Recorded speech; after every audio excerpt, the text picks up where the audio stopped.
নতুন বাজেটে pay scale নিয়ে থাকছে বড় সুখবর। বাড়ছে সরকারি চাকরিজীবীদের বেতন, সুবিধা পাবেন পেনশনভোগীরাও।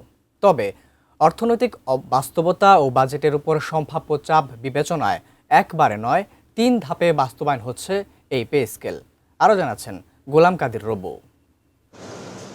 দেশে এখন সরকারি চাকুরিতে কর্মরত প্রায় ১৩ থেকে ১৫ লাখ। সবশেষ এসব চাকুরিদের বেতন বাড়ানো হয়েছিল ২০১৫ সালে। ১১ বছর পর আবারও বেতন বাড়ানোর দাবি এসব সরকারি কর্মকর্তা কর্মচারীদের। সরকার বিষয়টি আমলে নিয়ে চূড়ান্ত করছে রূপরেখাও। লক্ষ্য থাকছে আগামী ১ জুলাই থেকেই নতুন বেতন কাঠামো কার্যকর করারও। অর্থ মন্ত্রণালয়ের হিসাব বলছে 3 ধাপে পুরো পে স্কেল বাস্তবায়নে মোট টাকা লাগতে পারে ১ লাখ কোটি টাকা।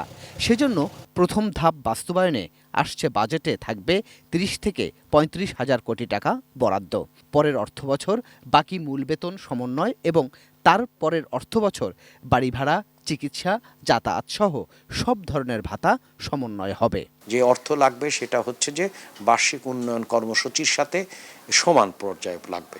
তা আমাদেরকে কি করতে হবে? আমাদেরকে হচ্ছে যে স্ট্র্যাটেজিক প্র্যাগম্যাটিজমে যেতে হবে, অর্থাৎ পর্যায়ক্রমে, যাতে করে সবার জন্য অর্থনীতি। আমাদের কিন্তু মূল বিষয় কিন্তু সবার জন্য অর্থনীতি বিশ্লেষকরাও বলছেন মূল্যস্ফীতি বিবেচনায় পে স্কেল দেয়া যৌক্তিক হলেও সরকারি চাকুরিদের নিশ্চিত করতে হবে তাদের জবাবদিহিতাও। দুই দিকেই আমার মনে হয় যে গুরুত্বপূর্ণ। একদিকে হলো যে তাদের জীবনমানটা যাতে ভালো থাকে সেটা নিশ্চয়তা বিধান করা, এটার জন্য পে স্কেল খুবই গুরুত্বপূর্ণ। অন্যদিক থেকে বিভিন্ন প্রাতিষ্ঠানিক যেসব আমরা শক্তিমত্তা আশা করি সেগুলো যাতে জবাবদিহিতার মাধ্যমে বাস্তবায়িত হয় সেটাও আমরা তাদের কাছ থেকে প্রত্যাশা করি। নতুন পে স্কেলের অন্যতম গুরুত্বপূর্ণ দিক হচ্ছে বর্তমানে 20টি গ্রেড বহাল রেখেই বেতন বৈষম্য কমানোর উদ্যোগ। আলোচনায় আছে নতুন করে যাতায়াত ভাতা চালুর বিষয়টিও। নতুন পে স্কেল সুবিধার আওতায় আসবেন দেশের প্রায় 9 লাখ পেনশনভোগীও। হয়তোবা সবটাই বাজেটে করা তো সম্ভব হবে না, এই চাপ এটা হয়তো এককালীনভাবে আসবে না, এটাকে হয়তো স্ট্যাগার করা হবে।